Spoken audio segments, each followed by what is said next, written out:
let's get very direct on this, sir.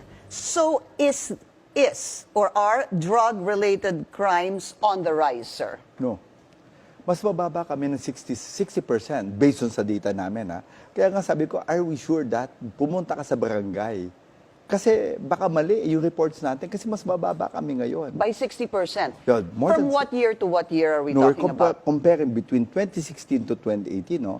Yung time nila at time namin dito ngayon ng ano. Kasi there's no comparison eh. Remember, ang drugs kasi based on sa economy natin eh. Ang drugs kasi mga tao dito, just remember, no? Bakit may mga tao gumagamit ng drugs? Remember, hindi sila addict. Kasi gusto lang maging addict. Remember, ang gumagamit ng drugs sa mga tao natin, especially mga, ayoko na, yung mga nagpapadagdag ng oras. Kasi pagka gumamit ka ng drugs, gising ka, dadagdag ka. Remember, ang trabaho natin per ora dito. Hindi naman tayong sigurado eh.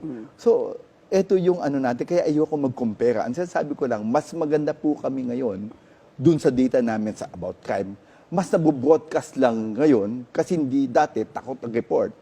Kasi sige, subukan mong gumawa ng... And data will back you up on Yeah, that. of course. That it's down, what again, sir? 60%? 60%. 60.